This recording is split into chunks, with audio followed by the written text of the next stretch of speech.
So ito yung sunod mga kababayan, ha. Bukod kay Mike Defensor, ha, na binanatan, no, pinost pa nga ni Mike Defensor to, ginawa niyang aso si Matibag.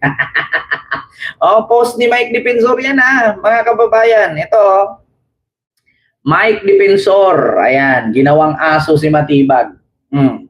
So ngayon, mga kababayan, nangyari dyan, si Robin Padilla. Ito, Robin Padilla, mga kababayan. Naku. Ipapasabina ng NBI ang kaanak ni Robin Padilla dahil sa pagtakas kay Bato de la Rosa. Naku, mga kababayan, patay ka diha. Naloko na. Ito po, mga kababayan, no? Robin Padilla, ipapasabina. Good luck. Patay ka diya, mga kababayan. Ipapasabina si ni Robin Padilla dahil sa pagtakas kay Bato de la Rosa. Ayan, wait lang. Hanapin natin, mga kababayan. Ito, Robin Padaplin. Robin Padilla. Robin kaanak. Ipapasabina. Ito na, mga kababayan. Diyos ko, kamag-anak ni Robin. Ipapatawag sa NBI dahil, mga kababayan, sa pagtakas kay Bato. Ipasabina. Naku po, mga kababayan, ipasabina na. Patay, nangangahulugan ba to, mga kababayan, na ito. May ads lang, ha, mga kababayan. Check this out. Okay. Hindi pa rin nakatutugon sa patawag ng National Bureau of Investigation si dating Office of the Senate Sergeant at Arms, Mau Aplaska, ayon kay NBI Director Melvin Matibag. Kaugnay ito ng shooting incident sa Senado noong May 13 at umano'y pagtakas ni Senator Ronald Bato de la Rosa mula sa Senado noong madaling araw ng May 14. Sa ngayon, may binuong panel of prosecutors na ang Department of Justice na siyang nangangasiwa sa investigasyon sa naturang insidente. Nako. Wala kaming hinamiano na schedule binibigay. Voluntarily and give a statement, we will more than willing to do so. Pero in the meantime, we have submitted a report to the Department of Justice for their proper disposal. At lahat kami ng involved na doon sa Senate, hindi lang nung May 13, pati yung May 11, was already interviewed by the panel of DOJ. So we cooperated on that and we leave it to the DOJ kung what will be the recommendation and findings.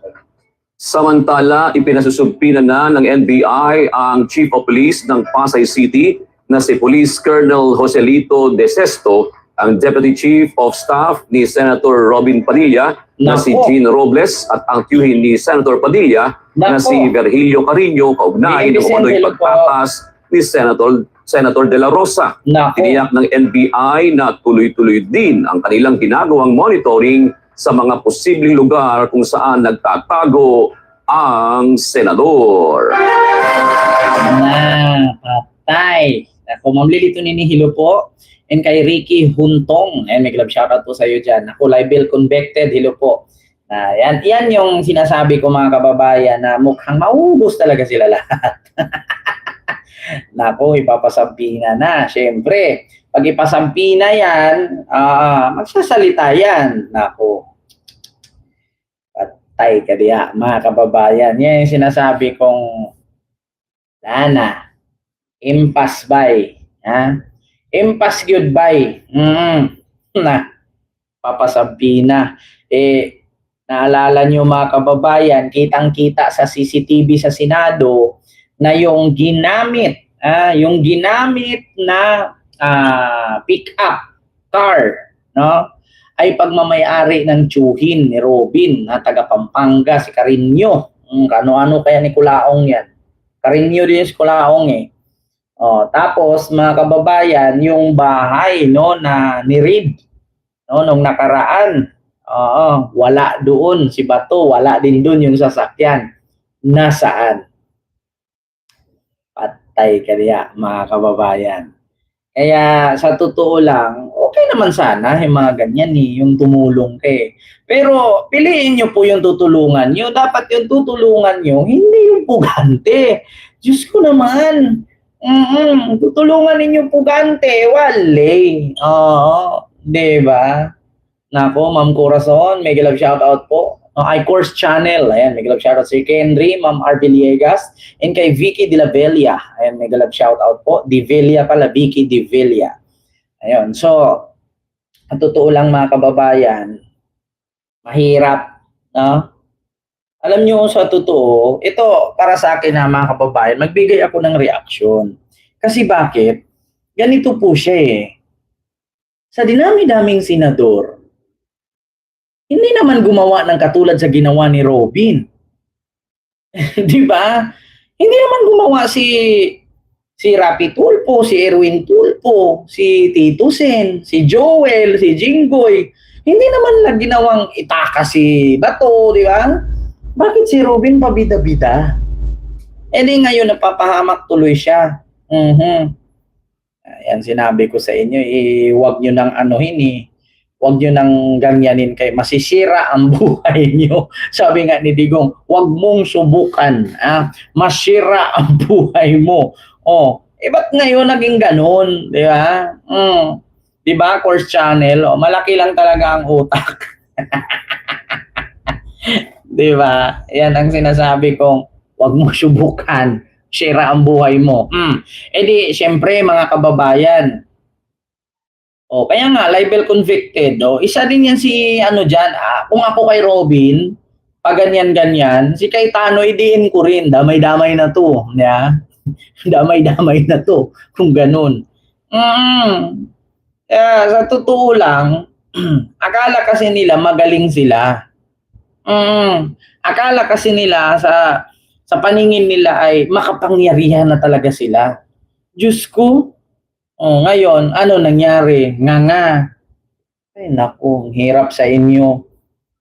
Tapos, katulad kay Mike Defensor, tulungan natin ang gobyerno. Wow, came from you, Tulungan ang gobyerno. Kung tulong pala ang gusto, anong ginawa niyo sa gobyerno? Binaboy ninyo. Biruin niyo, preskon kayo, ginugulo niyo yung Pilipinas. Na magugulat ka yung mga hindi ninyo kaalyado, sinasali nyo sa maleta.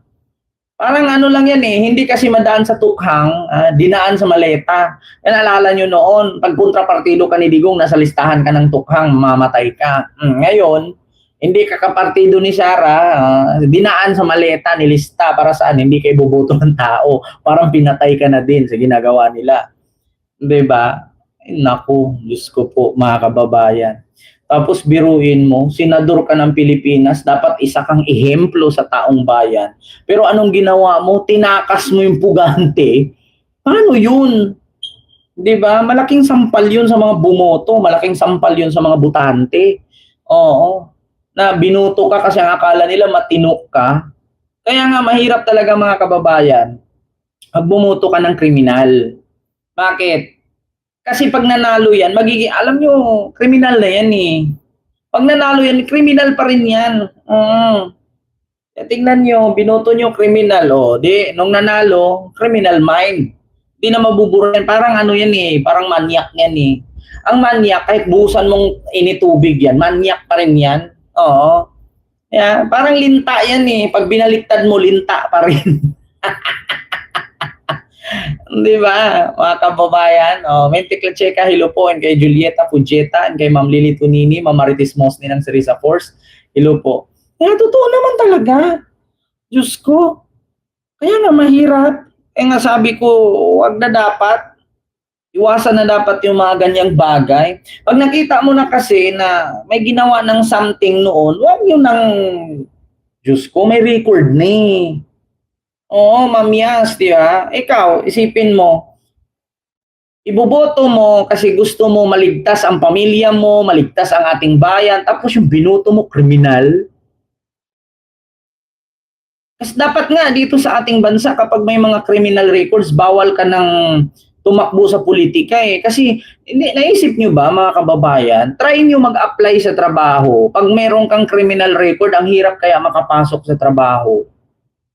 'Di ba? Pero sila, putang ina, ilan na ninakaw, nakulong na noon, nakalaya ngayon, nakulong na noon, nakalaya ngayon, senador pa ulit. Naging presidente pa nga yung iba eh.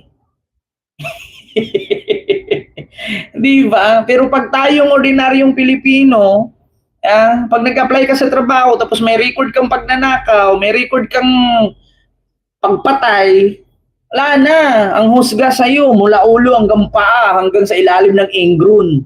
Oo, husgahan ka diretso eh. Iba pa naman ang standard sa trabaho dito sa Pilipinas. Biruin mo, mag-sales lady ka lang, kailangan degree holder ka. Tragis na yan. Yeah? Yan ang standard ng mga employer dito sa Pilipinas. Magbibenta ka lang ng sapatos, kailangan degree holder ka. Ba't hindi ka lang mag-abroad? Di ba?